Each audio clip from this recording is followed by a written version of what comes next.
everyone.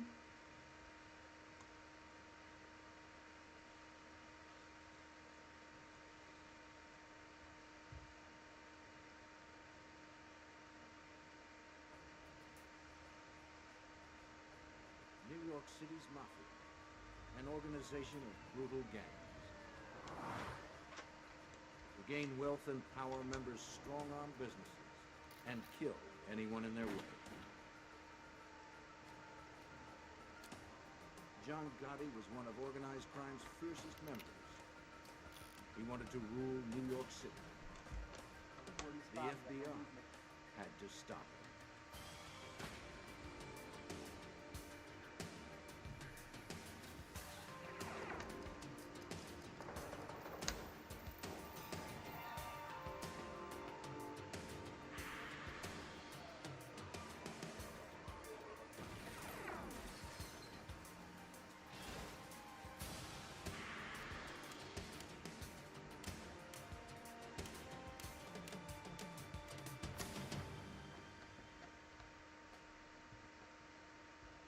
John Gotti was ambitious, powerful, and ruthless. He ruled with flash and conspicuous style, playing celebrity with the media and cat and mouse with the FBI. They called John Gotti the Teflon Don. Serious charges just wouldn't stick. I'm Jim Kallstrom, former director of the FBI's New York office. When John Gotti came to power in 1985, organized crime still had its tentacles spread into many legitimate businesses. Like a game of chess, crime bosses were well insulated by layers of pawns. The FBI's job was to penetrate their defenses and capture the king.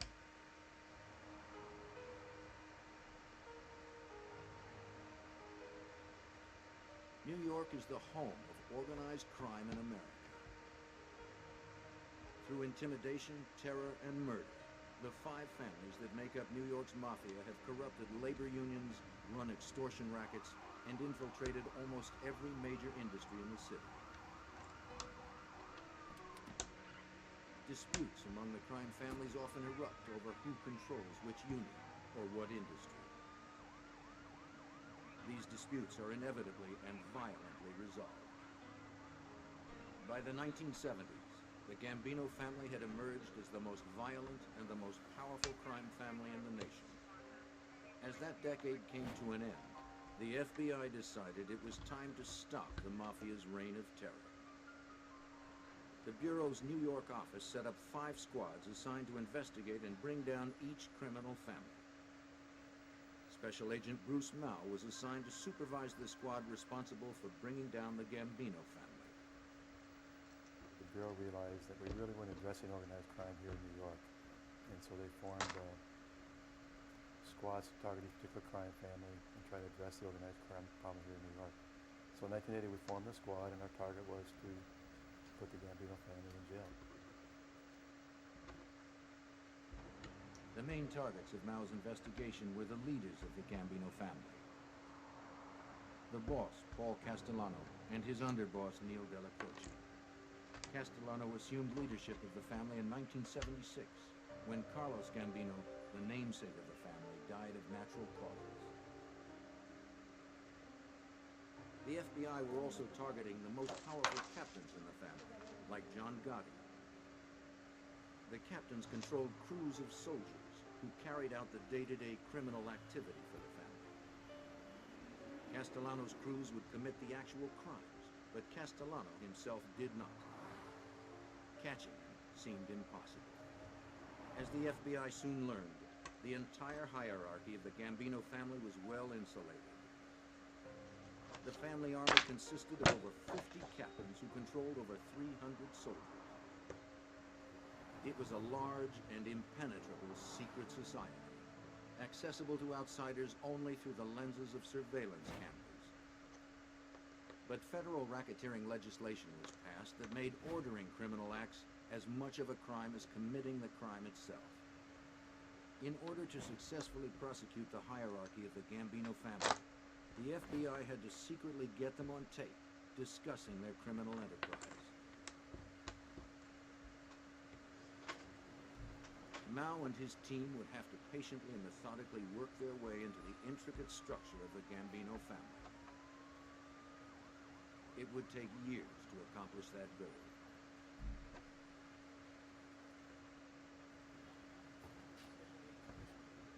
Agents tried to learn more by speaking to residents in the neighborhoods where mob activity was prevalent.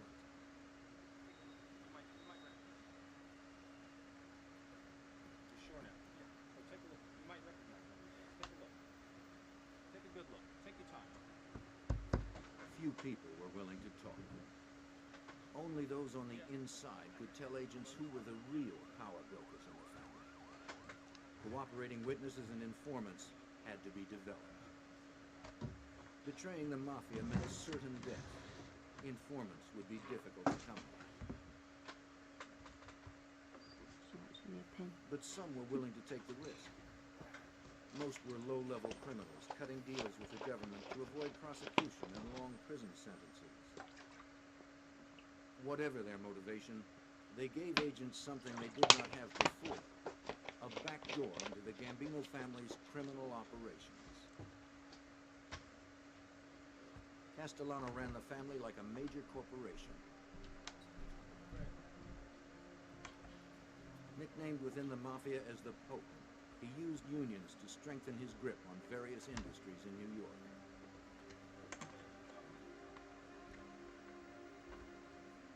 Louis Schilero, head of the FBI's New York office, is an expert on organized crime. One of the most influential things that the Gambino family did was the control of the labor unions in New York City. They exerted at one time tremendous influence in terms of the longshoremen's union, in terms of construction industry, trade union, and in terms of the Teamsters and trucking. By controlling the trade unions in New York City, the Gambino family was able to control construction and certainly had a great influence in the garment sector. And that generated tremendous amount of financial base to the family. Castellano knew how to keep his interests under control. Castellano also realized how important it was to rule by fear and terror, so he had several enforcement arms in the family. He had a crew that was famous for killing people, dismembering bodies, and sorts of horrid things. So even though Castellano was known as a businessman's don, he was a tough guy. He had a hair trigger and temper, and he'd kill you at the drop of a hat. Getting to Castellano directly would be very difficult.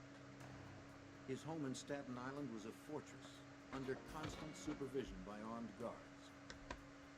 He had also installed a sophisticated alarm system. Agents had no solid evidence to suggest that Castellano conducted criminal business in his home. Without such proof, a court would never authorize an FBI bug or a phone wiretap inside the home. Agents hit the streets. They hoped to find one weak link to exploit, one person in the family who made himself vulnerable to electronic surveillance. They learned through informants about a Gambino family crew headed by John Gotti that operated in Queens, headquartered in a private social club called the Bergen Hunt and Fish Club. A few of the FBI's well-placed informants were close to one of Gotti's lieutenants, a man named Angelo Ruggiero.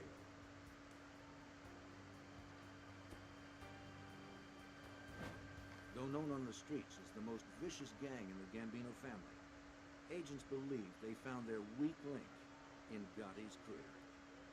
And the reason we did was he had a lieutenant named Angelo Ruggiero who ran the day-to-day operations for Gotti and his crew. And Angelo was an attractive target because, number one, he was very active, involved in a lot of criminal activity. Number two, he had a big mouth.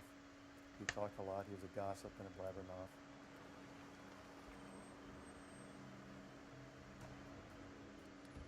Mal quickly established surveillance teams to identify, record, and log every person who entered the Bergen Club.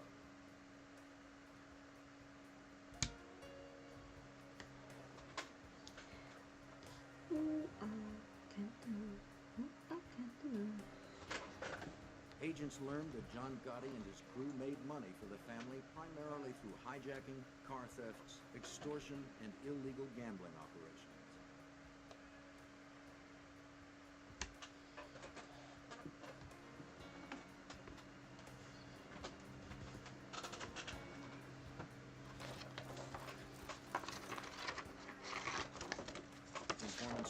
agents that Ruggiero sometimes discussed family business on his daughter's phone.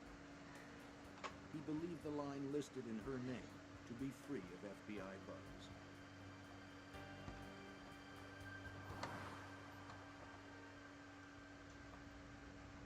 Permission to wiretap a private telephone is granted sparingly. Agents must convince a federal judge that the target is engaged in criminal activities and that the wiretap is likely to produce more evidence. If conversations are not of a criminal nature, the wiretap must be turned off. The informant's statements were enough to convince a federal judge in late 1981 that Ruggiero's daughter's phone should be tapped. Mao's squad had found a way to infiltrate the Gambino family.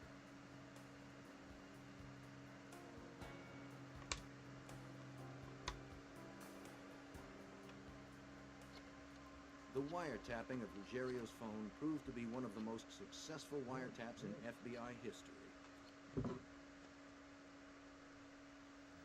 The conversations overheard by the FBI were damning. But agents learned that Ruggiero also held meetings in his home with Gambino members. Mao and his squad had enough evidence to justify placing a microphone in Ruggiero's home.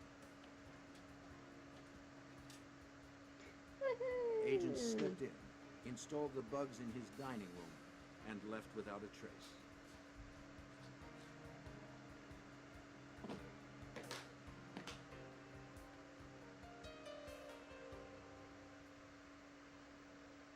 The success of the Mafia has always been its ability to stay one step ahead of law enforcement.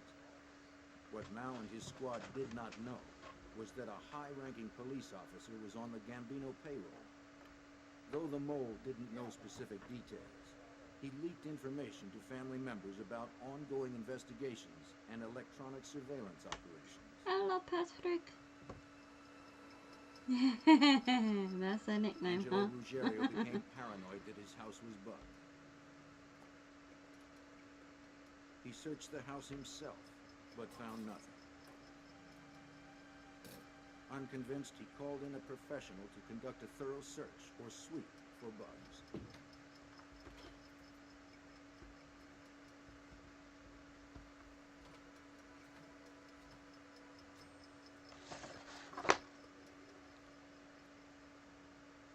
Yeah, I need someone to come sweep my house, please. Ruggiero ordered the sweep on the tapped telephone. When the FBI heard the conversation, they knew they had a crisis. 2345 Richmond Street. The phone tap inside the home was immediately turned off to avoid detection. If discovered, it would destroy weeks of diligent work and send the squad back to square one. And there were no targets as talkative as Ruggiero.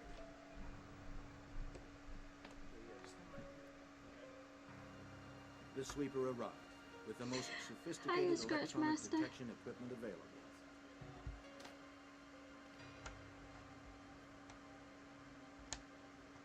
After 2 days of searching the house top to bottom, he was ready to report his findings to Ruggiero. 2 days after Ruggiero's house was searched for bugs, agents arrested the man who conducted the sweep of his house. What they learned was indeed shocking.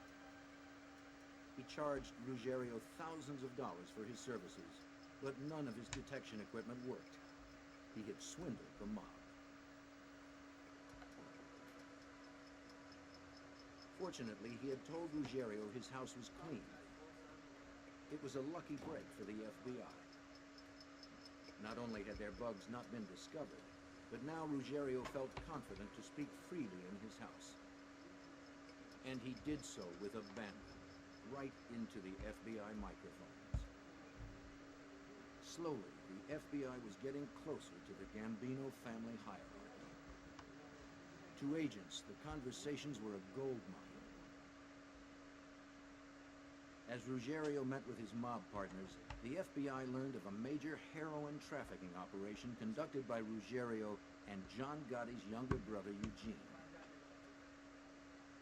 Over a 6-month period, Angelo and Eugene Gotti had distributed over 50 kilos of heroin in New York alone.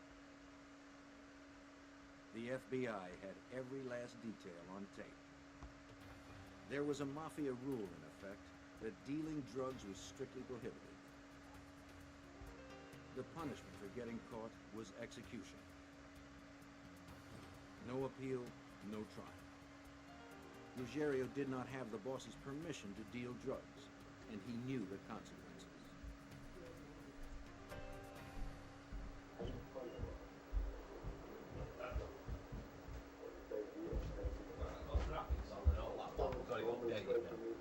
Huh? I'm just putting Qubit on it. The I've switched government power felt it had saver a on. Do you know strong who's running case that now? against Ruggiero and 14 Eugene watts. Gotti.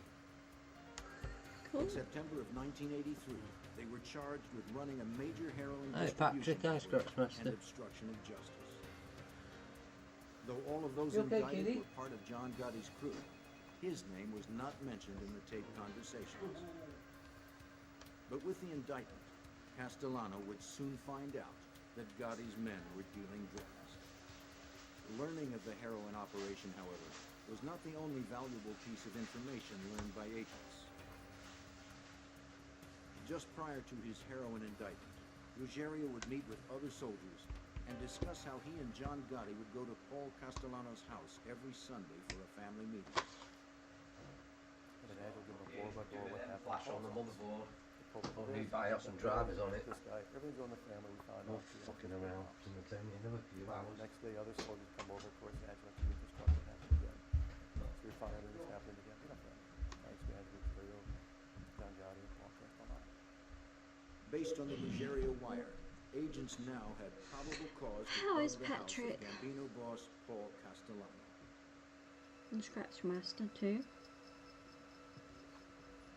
Getting into Castellano's house took detailed planning and methodical execution. Agents managed to get inside the house and place the bugs. Soon after, they began taping conversations that directly implicated Paul Castellano as the boss of the Gambino family, the man who oversaw a multitude of illegal rackets that cost taxpayers millions of dollars each year. Castellano would meet with his most trusted captains to discuss business. The FBI identified one of those captains as Sammy the Bull Gravano.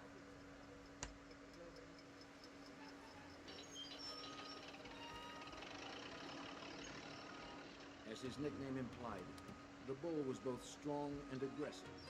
He was a boxer and a bodybuilder. He was also the family's top enforcer. Gravano generated his money for the family in the construction industry. He was adept at a number of criminal activities, but his most notorious skill was murder.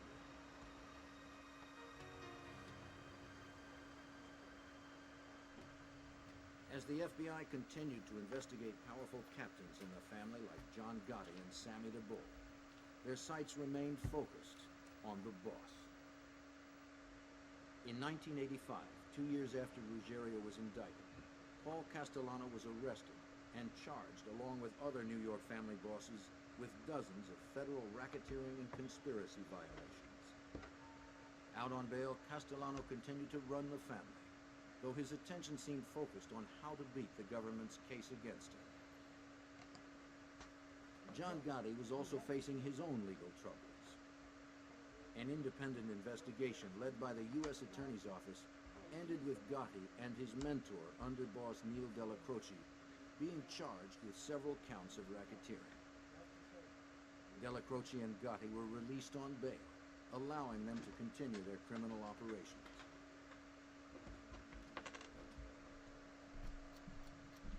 Months later, Della Croce lay dying of cancer. The FBI had bugged his bedroom. Gotti and Ruggiero visited, and the FBI was listening. They recorded Gotti talking about his fears that Castellano might kill him and Ruggiero for getting caught on tape discussing their drug dealings and for leading the FBI to Castellano's house. The boss wanted to hear the FBI tapes. Della Croce promised Gotti that he would do anything in his power to protect him. Della Croce's loyalty to Gotti was causing a rift in the family. He was stalling the boss, reluctant to turn the tapes over to Castellano. The Gambino family was splitting in two.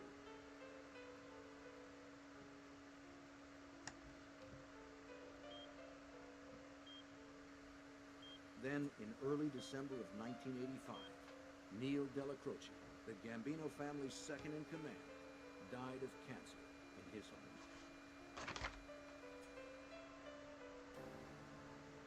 On December 16th, 2 weeks after Della Croce's death, Castellano and his new underboss, Tommy Bilato, pulled up to a fashionable steakhouse in Midtown Manhattan to meet some associates for dinner. As they started to exit the car, several men approached them and began firing.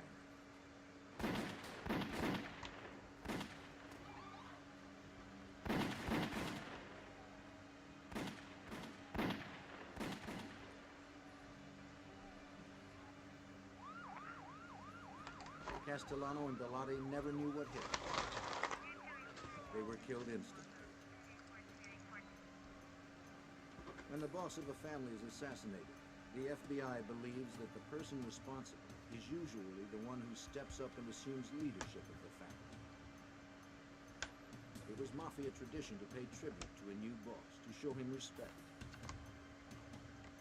2 weeks after the murder, agents watched a parade of high-level Gambino family members enter the Bergen Hunt and Fish Club. They were meeting with John Gotti.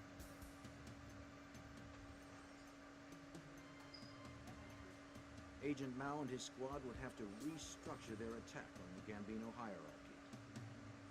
John Gotti was the new boss of the family. Agents pieced together his criminal history and traced his rise to power. John Gotti became a Gambino family associate around 1970. He impressed the boss in 1973 by killing a man who had kidnapped and murdered a relative of Carlos Gambino. Gotti served 2 years for the hit before he was paroled. Upon his release, he quickly gained respect within the family. He began to make a great deal of money for the family through loan sharking and gambling operations.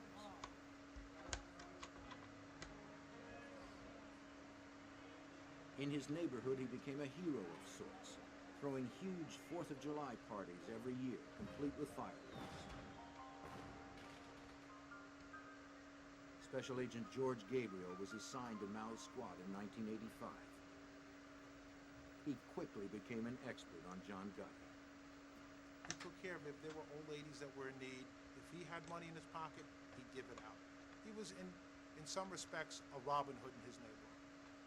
And that's how he carried himself. But how did he make that money?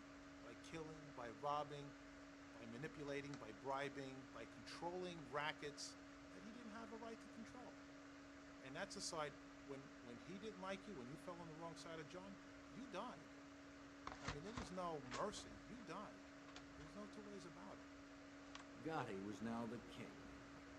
He found himself in command of a multi-million-dollar crime network made up of scams he did not know existed. He had a lot to learn. With their bugs and surveillance, Special Agent Gabriel and the rest of the FBI squad learned right along with him. John Gotti took over that family. He had to learn what the rackets were, and as he's learning them, we're learning them. Who's got what industries, who's collecting from what unions. He's asking captains to give him a list of all the soldiers in there and their crews, so he could know who he's got in his family and how many. Gotti was the boss, but he still had legal troubles. 6 months after becoming the head of the family, he was sent to jail to await trial on loan sharking and gambling charges. Jail didn't slow him down, though. From his cell, Gotti ordered a murder. It was against Robert DiBernardo, who had been a close associate of Gotti. DiBernardo's assassination was set up by Angelo Ruggiero, who was still awaiting trial for his 1983 drug indictment. Angelo's one of the few guys who's got access to John in jail, and tells him that Robert DiBernardo is talking subversive behind John's back, the boss's back. He's saying that John isn't fit as the boss and we should appoint somebody else as the boss. Angelo wants this done because Angelo owes Robert DiBernardo a lot of money and he doesn't want to pay him back. I was going over some of these contracts here. A couple thousand. On Gotti's behalf, Ruggiero asked Sammy the Bull Gravano to set up the hit. Who wants to talk to me? On June 5th, 1986, DiBernardo showed up for a meeting at Gravano's construction office. Everyone greeted him as usual. DiBernardo must have suspected nothing.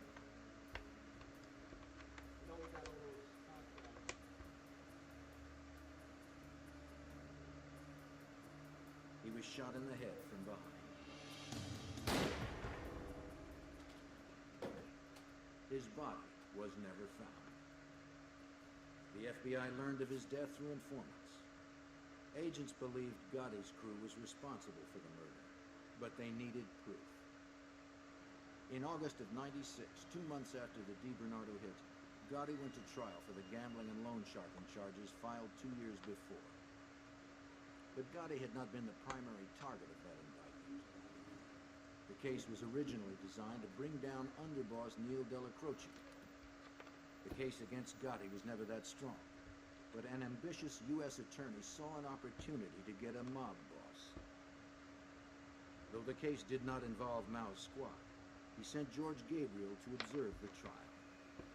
During a break in the proceedings, Gabriel came face to face with his adversary. I introduced myself. I told him I'm George Gabriel. I'm with the FBI. I work on Bruce Mao's squad. He says, you tell him I'm going to be home in 6 weeks. I'm going to beat this one. I said, all right, I'll deliver your message. I said, and if you do, I'll be there to congratulate you because it'll be a good job on your part. He says, good. I hope to see you. On March 13th, 1987, Gotti was acquitted on all counts.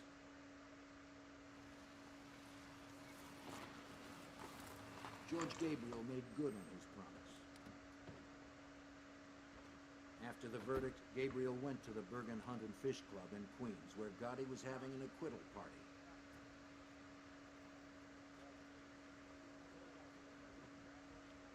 He congratulated Gotti. To the press, the public, and to prosecutors, John Gotti seemed untouchable.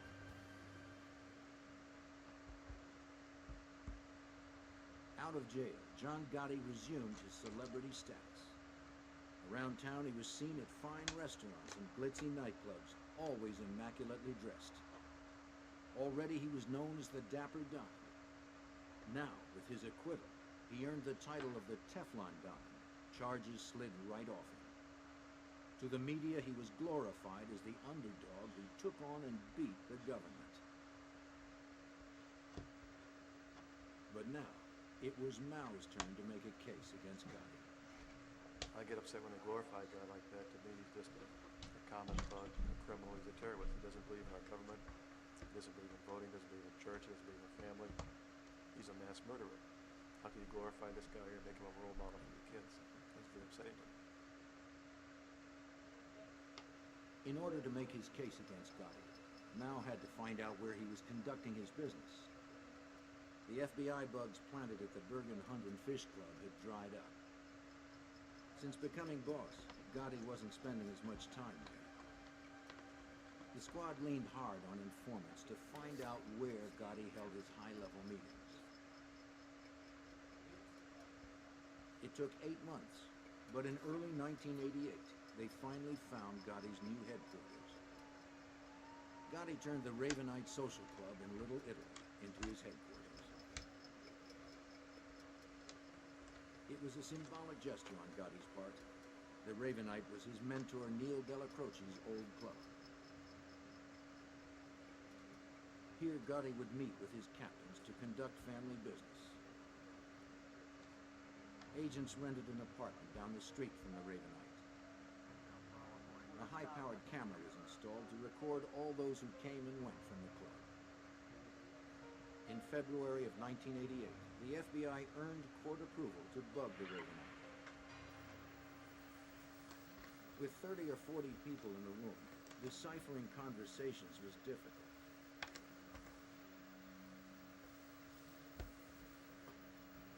Cassette tape recordings of white noise were always being played in the club. Hearing conversations through that was impossible. But the FBI had to have John Gotti's orders on tape in order to charge him with running the Gambino family.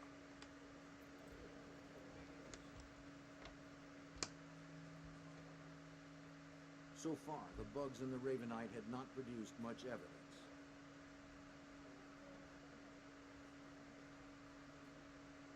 Gotti always suspected he was being listened to by the FBI, and he found clever ways to avoid being overheard. John Gotti was notorious for going on what we described as a walk talk, where he and the person he had to discuss something secretive. Not all mob business is open to everybody in the mob. There were times where a captain would have to speak with his boss. John Gotti would take that person and they'd go outside. Going outside, they're evading the possibility of a bug. No matter what agents did, it seemed the mob was anticipating their every move, at times even taunting them. When I would sit in the van outside the Ravenite, they would bang on every van on the street and whisper, "We know you're in there." You get made all the time, and you try your darndest not to, but it happens. And you just have to stay with it.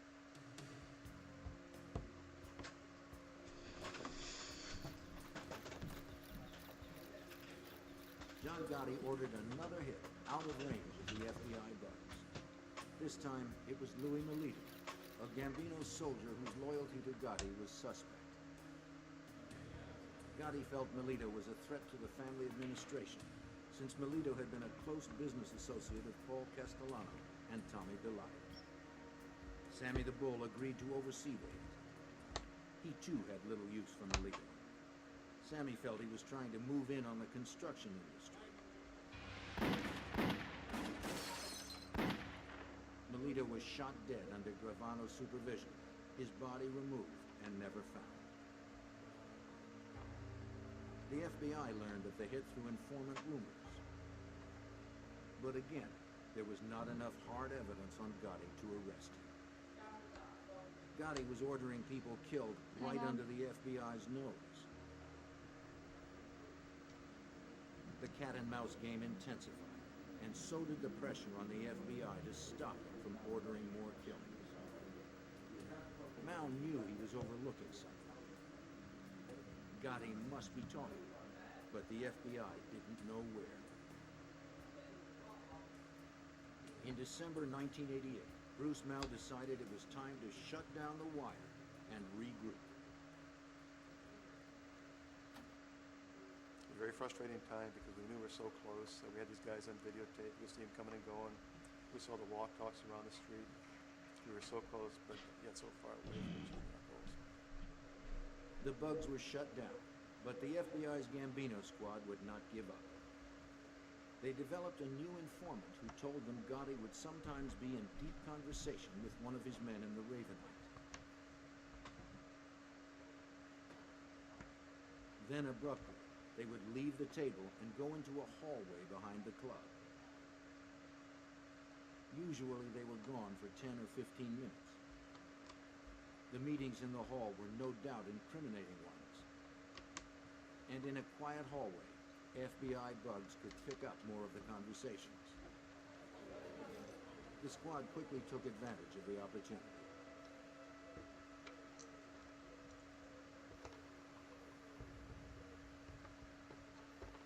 In October of 1989, agents bugged the hall.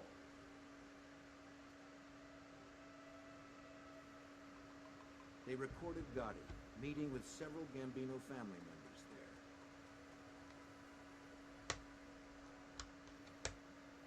The bug produced some evidence against Gotti, but not the evidence they needed to put him away for life. Gotti had to be meeting his men in another location within the building. Somewhere where he felt comfortable and safe.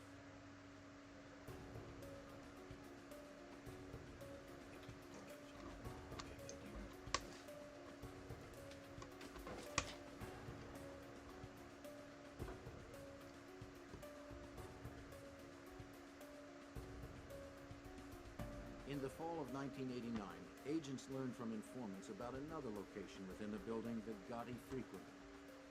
Nettie Sorelli was a widow. Her husband, Michael, had been caretaker of the Ravenite Club. When he died, she remained in the apartment they shared, just 2 floors above the club. It was believed that Gotti used Mrs. Sorelli's apartment to talk about sensitive family business.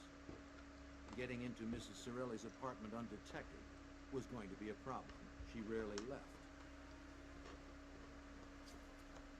As the FBI Special Operations Squad tried to figure a way in, agents learned that Mrs. Sorelli would be leaving town for the Thanksgiving holiday.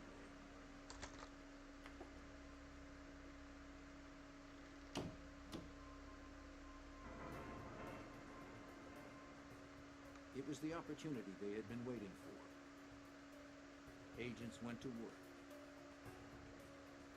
They sneaked into the apartment in the middle of the night and placed the bugs.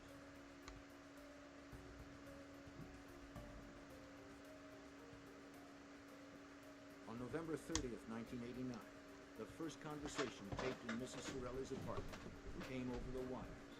Crisp and clear, all participants talked freely. They spoke directly, using no code words or sign language like they often did when a bug was suspected. For weeks, agents listened in on the apartment conversations.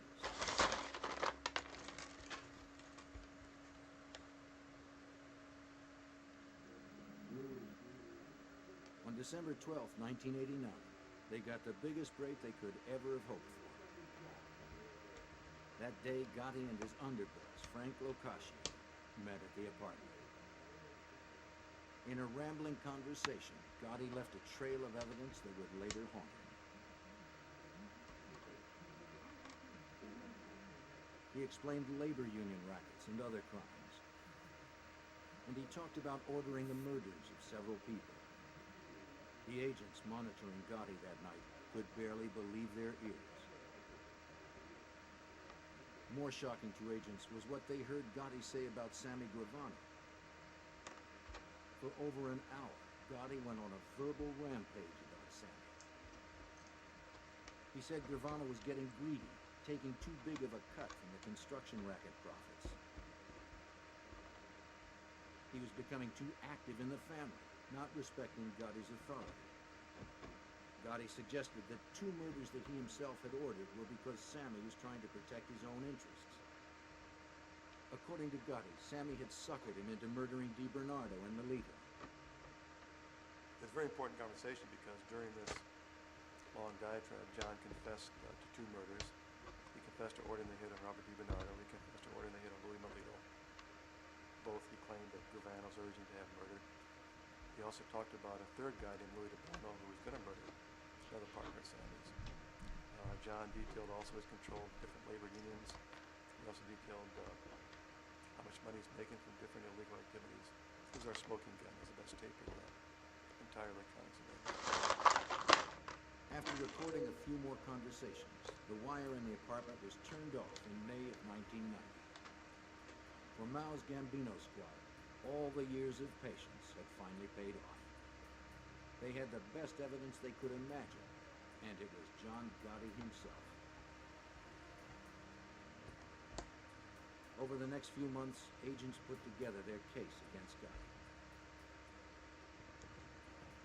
The case against the Gambino family hierarchy, which began a decade earlier, was ready to come to a close.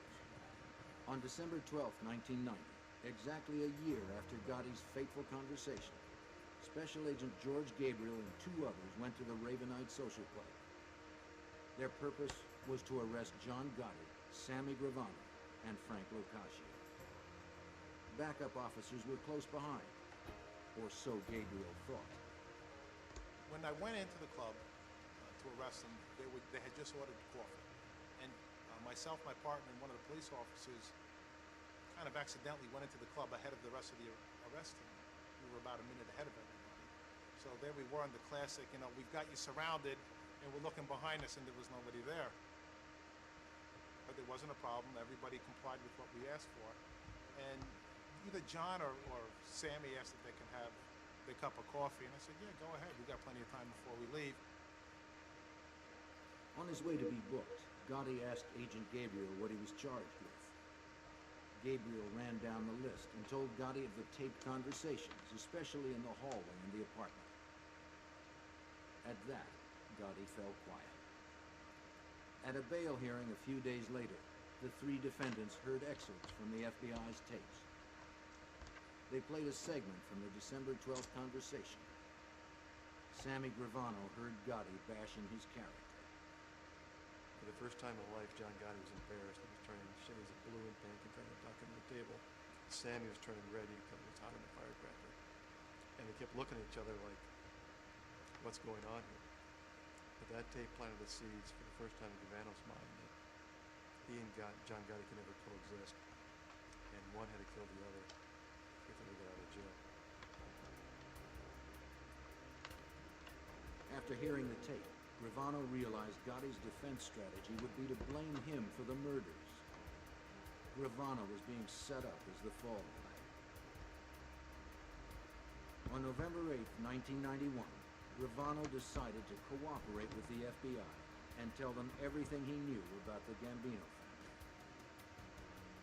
He filled in all of the details that were missing from the recordings about how he and Gotti committed crimes on behalf of the Gambino family, and managed to stay one step ahead of law enforcement. Gravano arranged payoffs to jurors and a high-level police officer who had been supplying Gotti with classified information.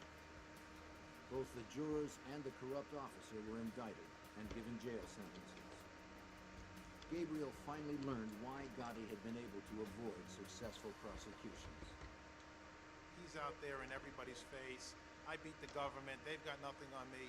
Reality was he bought the jury. Sammy Gravano paid a juror $60,000 to throw that case. And that's how he wins his case. The question most in need of an answer concerned the Castellano assassination. Through Gravano, the FBI finally learned the truth. The seeds for Castellano's assassination were planted when Angelo Ruggiero and Eugene Gotti were indicted in the heroin distribution ring in 1983. The prohibited operation could no longer be kept quiet from the boss. Castellano learned that the government's case was based on FBI recordings of Ruggiero. Castellano was furious. He wanted to hear the tapes for himself. Events began to snowball. In 1984, the tapes were finally turned over to defense. And the first time, all the co-defendants and defense attorneys had all these cases, and Angelo blabbing about heroin trafficking, news of Castellano's house, commission meetings, etc., etc. So, around 1984, Castellano, being the boss of the family, asked Ruggiero for a copy of the tapes. The tension between Gotti and Castellano was held in check by Della Croce. But when Della Croce died, the barriers were down.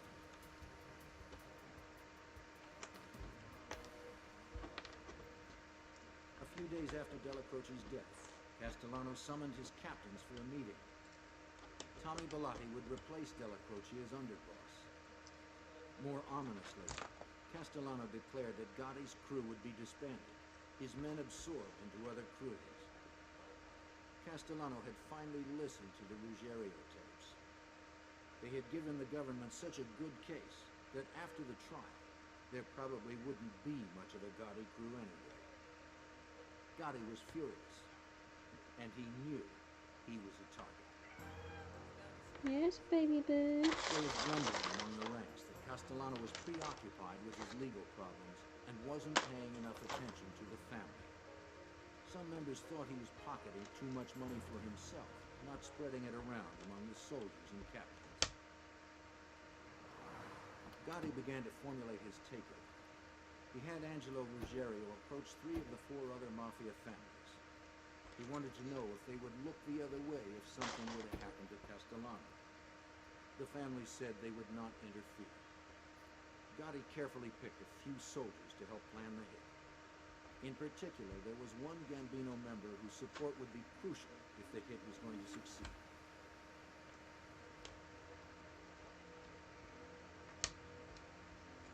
Ruggiero was sent to ask Sammy Gravano if he would participate in the murder of Castellano. Gravano agreed. He was aware of the growing dissent within the family. He also knew that John Gotti was powerful enough to pull off the murder of the boss. And when the other families agreed to stay out of the way, Sammy knew the smart play was to back Gotti.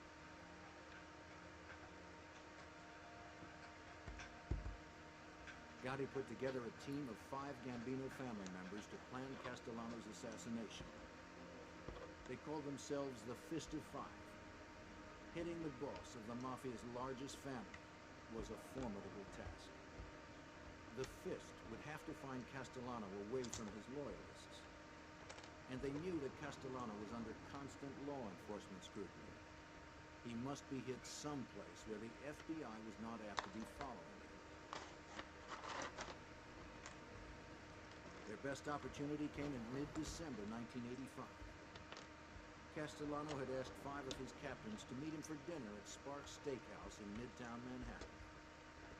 But one of the captains was a member of the Fist. The night before the plan hit, the Fist convened at a construction office used by Gravano.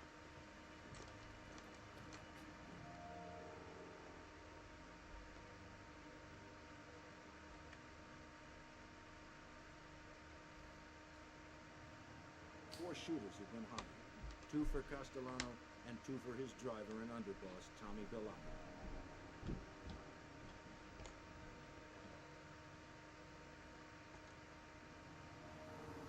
The murders had been meticulously planned. On December 16th, the team gathered in a park about a mile from Sparks. The 4 shooters dressed alike, in black Russian hats and light-colored trench coats. If seen by witnesses, they were more likely to be remembered for what they wore rather than their faces. The primary shooters were to pair off just outside Sparks. Angelo Ruggiero was one of 4 backers who would block all avenues of escape. Gotti and Gravano would observe from down the street in their parked car, ready to shoot if necessary. If something went wrong, if they missed on the street, they were to move into Sparks, firing until Castellano and Bellotti were killed. No matter who got in the way, Castellano and Bellotti had to die. It was dusk when Gotti and Gravano headed towards Sparks Steakhouse.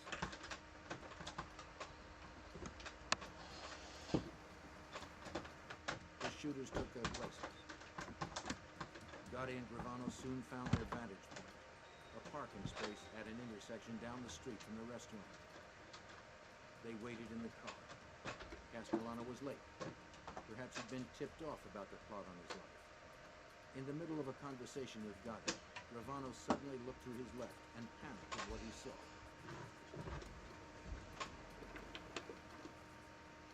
It was a black Lincoln with Bellotti at the wheel and Castellano beside him. For one moment, Gravano and Gotti thought they would be seen.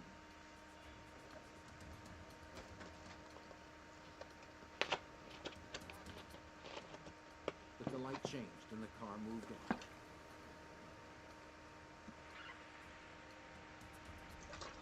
Gravano radioed ahead. It was time.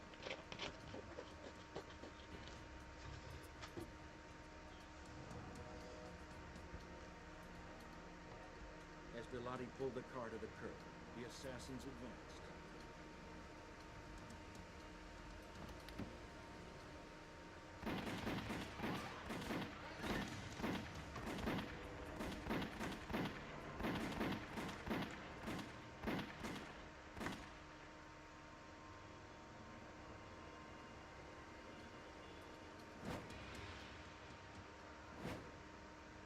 Paul Castellano and Tommy Bellotti lay outside the car, each shot by 6 bullets.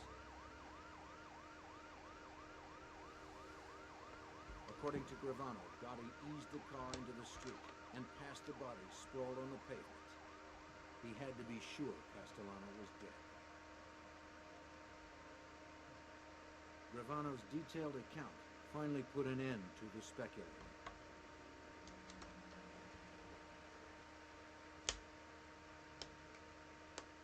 part of his plea bargain, Gravano testified against his former boss. He admitted to his role in 19 mob-related murders. He served 5 years in prison and voluntarily entered the Witness Protection Program.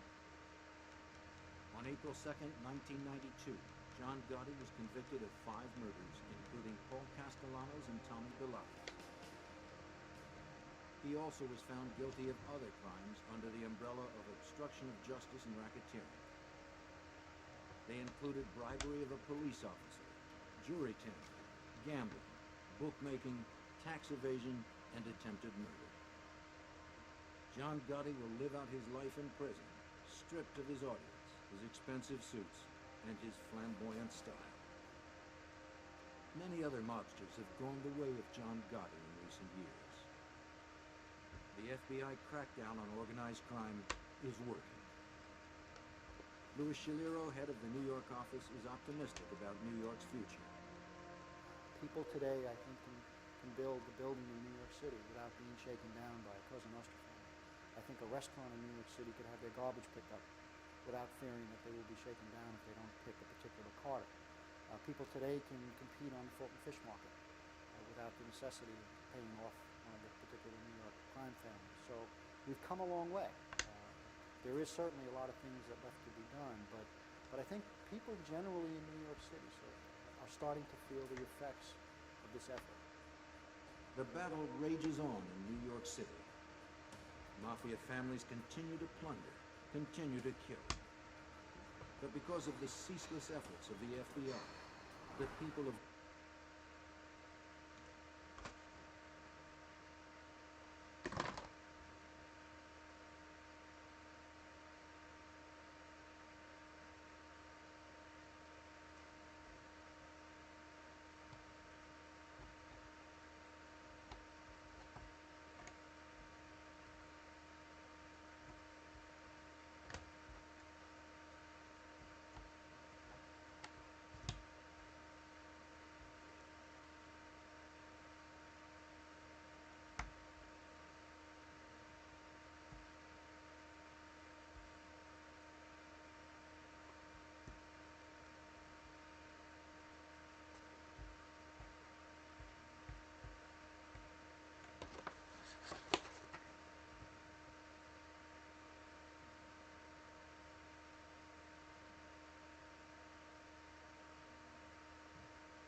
Still installing stuff. Holy shit, man.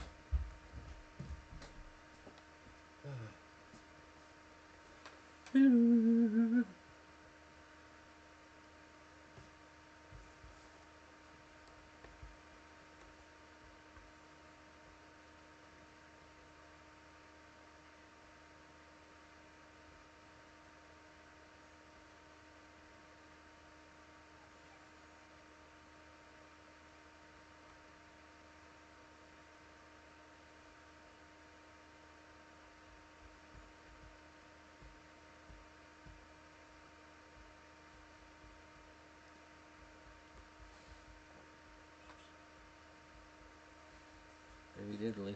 What's that bit? Nothing.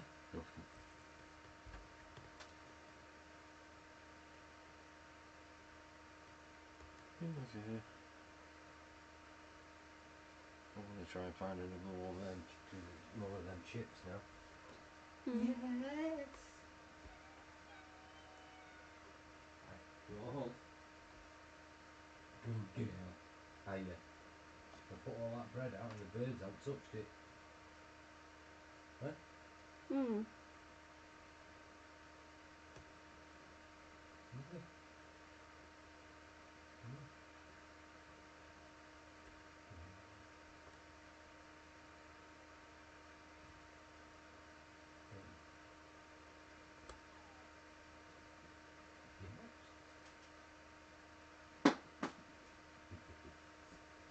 Want your treats? While I'm waiting for more stuff to install. Yeah, down.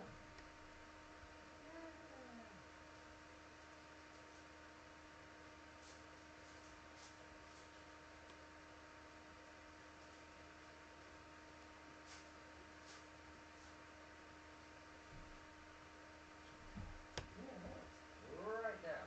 Come on. Here you go. Well, that's a big bit, isn't it?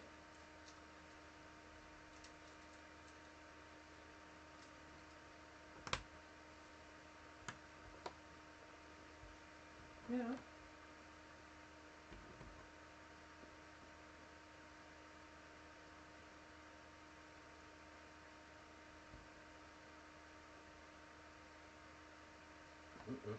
Missed a bit.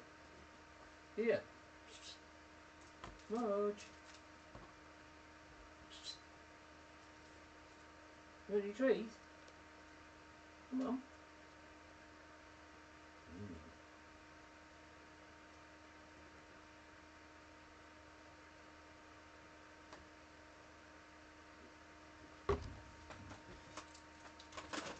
You made a right mess here. Right, I'm not messing about with your cat. There. There's your treats.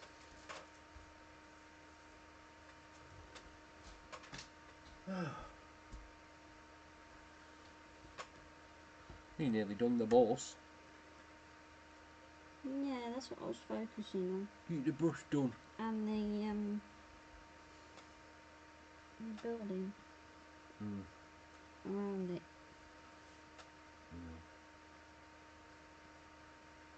Hello, burger. I've got to make a lasagna yet.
No, that one's more there than anything else, I think. But, it's getting there with this one. Let's go there.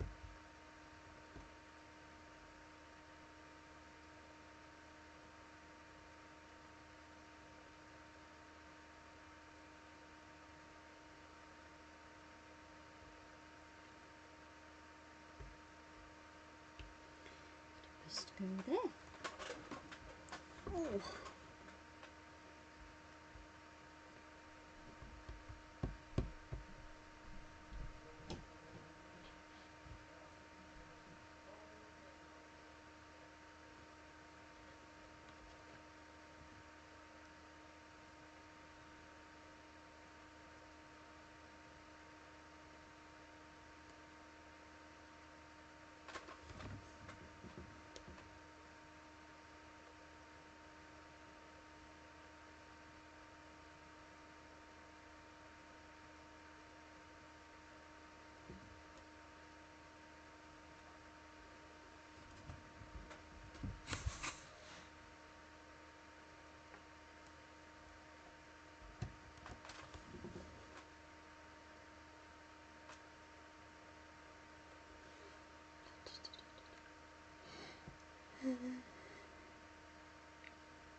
there.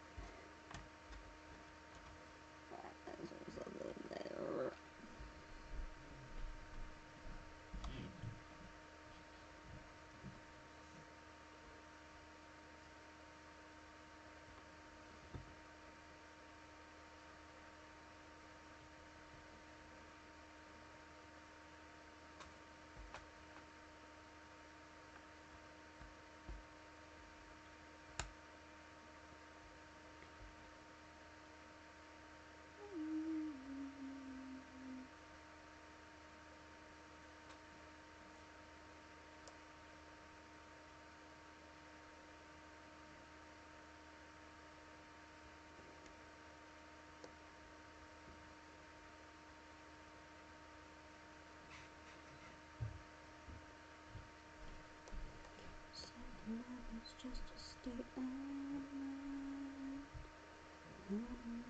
This is you can't find. At the time I was blinded. Everything to my dream. Written in the pages of my history. So many answers I can see. So except I know that I was wrong.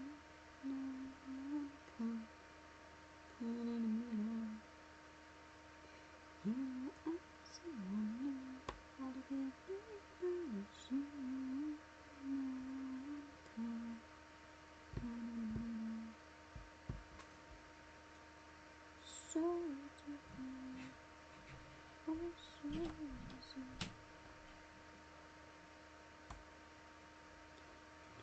Get over you.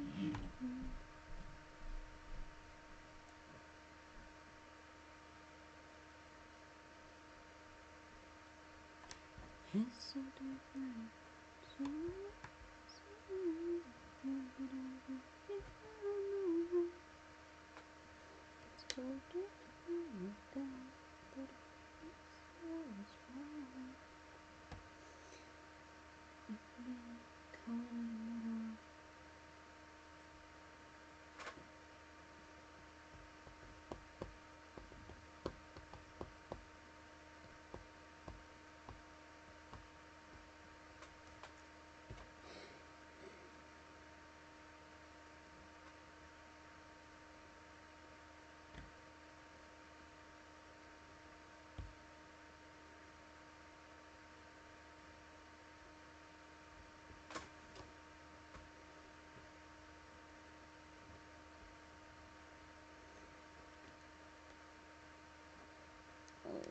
Close. One more from that one.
So different.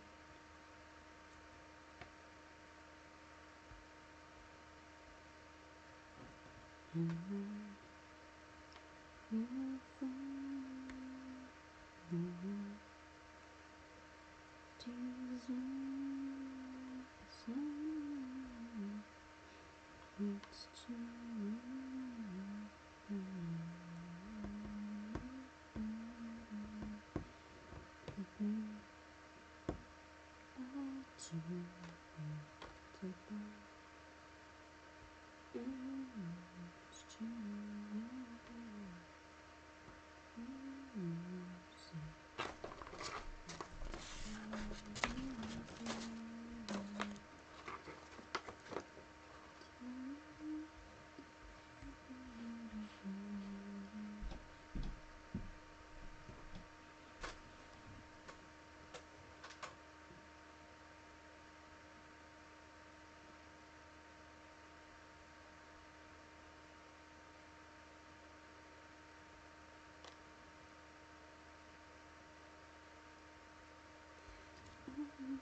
Where's your phone?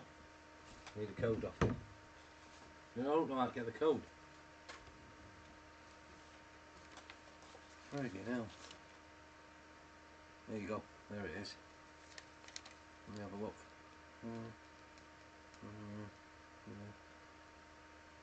Is that the right one? Wait a minute. Yeah.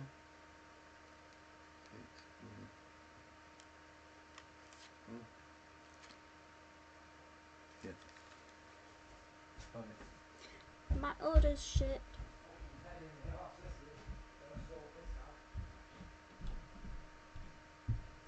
Yay, yay, yay. Rider Waite tarot cards. They're on their way. Woohoo.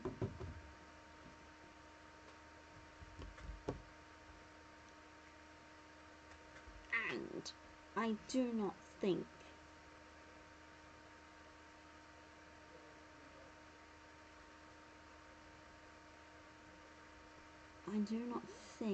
that they are 49 cards in that, because I had a look and they said that they only do 78 cards in total. So we'll see. We shall see.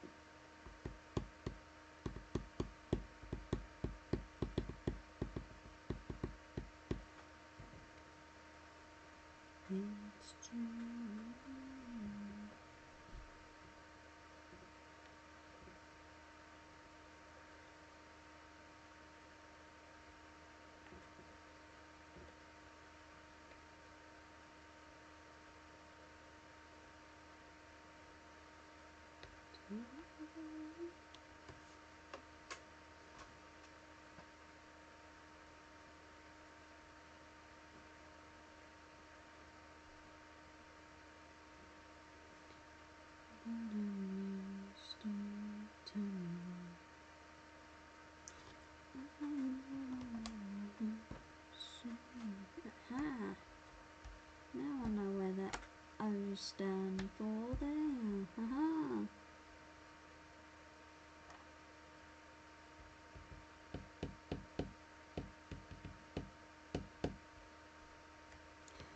And that goes there.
Sometimes you wonder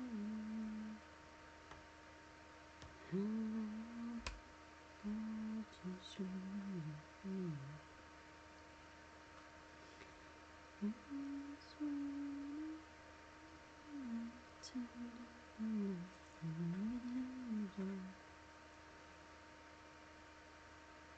in the darkness is morning.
cheese. What have we got for you?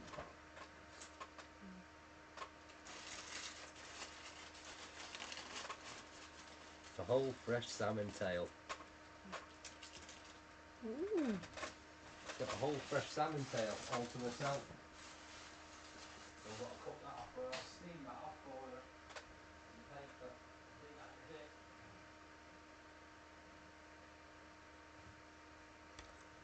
We'll do that. I've got to make a bloody lasagna yet.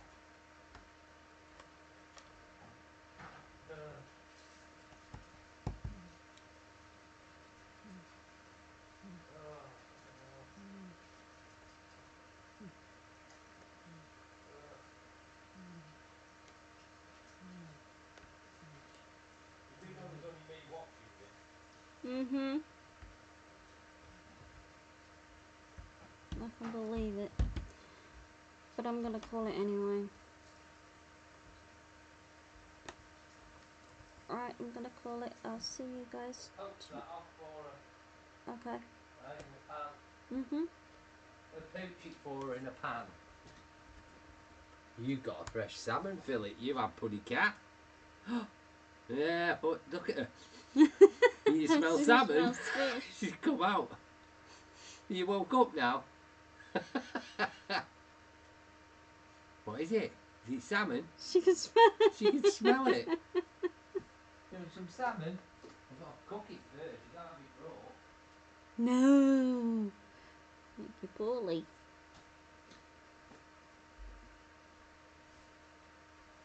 It's like, what's the smell? Does it smell salmon? What is it? Look at that. I only brought it in here for a second. She'll know now. She knows. Yeah. Right. That bit's nearly done. Right, I'm gonna call it. Okay. Thank you so much for joining us. I will see you guys later Yeah, on. no. Take care, everybody. Bye.